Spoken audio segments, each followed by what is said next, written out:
पाठ 10। माँ की शिक्षा। एक गांव में एक बूढ़ी स्त्री रहती थी। उसका एक पुत्र था जिसका नाम मोनू था।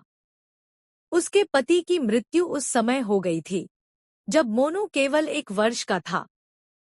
उसने मेहनत मजदूरी करके अपने बेटे का पालन पोषण किया।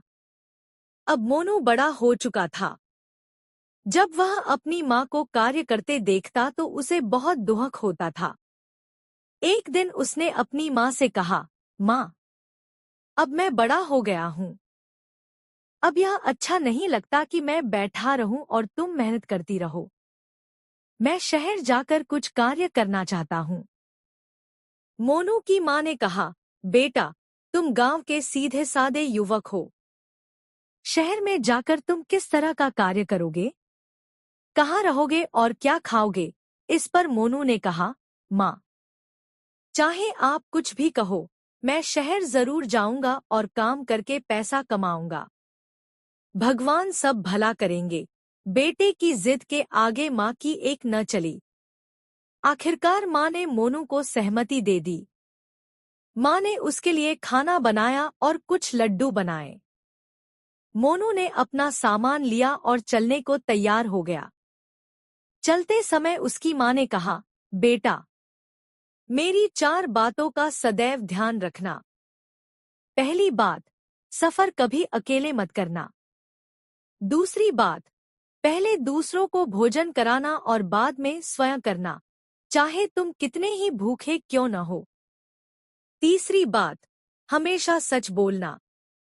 चौथी व अंतिम बात, कभी चोरी मत करना। मोनू ने अपनी माँ को वचन दिया कि वह उसकी बताई बातों का सदा ध्यान रखेगा। उसने अपनी माँ के चरण स्पर्श किए और चल दिया। गांव से बाहर निकलकर उसने कुछ देर प्रतीक्षा की कि उसे कोई साथ चलने वाला यात्री मिल जाए।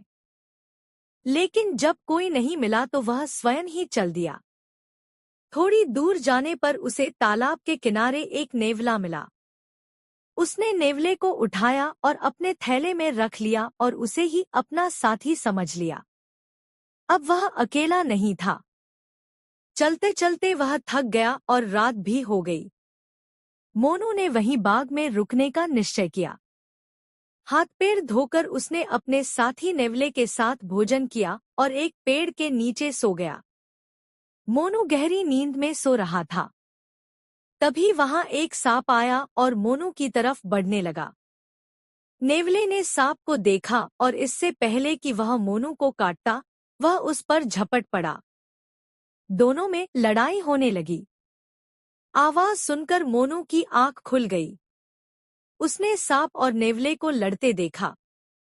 देखते ही देखते नेवले ने सांप को मार डाला। मोनू को अपनी माँ की शिक्षा मानने का फल मिल गया। उसके प्राण बच गए। उसने भगवान को धन्यवाद दिया और नेवले को पुचकारने लगा। अगले दिन उसने अपनी यात्रा फिर शुरू की। 3-4 दिन की यात्रा के बाद वह एक शहर के पास पहुंचा। रात हो चुकी थी। उसने शहर के बाहर ही बने मंदिर में रुकने का निश्चय किया। उसका खाना समाप्त हो चुका था। मात्र 2 लड्डू बचे थे। हाथ पैर धोकर भगवान की पूजा करने के बाद उसने खाने के लिए लड्डू निकाले। तभी वहां एक व्यक्ति आ गया। मोनू ने उससे भोजन करने के लिए कहा। उस व्यक्ति ने कहा, तुम्हारे पास 2 लड्डू हैं। यदि मैं इन्हें खा लूंगा तो तुम क्या खाओगे?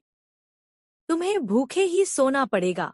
मोनू ने कहा कि उसकी माँ ने उसे कहा है कि दूसरों को पहले खाना खिलाना चाहिए, चाहे स्वयं भूखा ही रहना पड़े।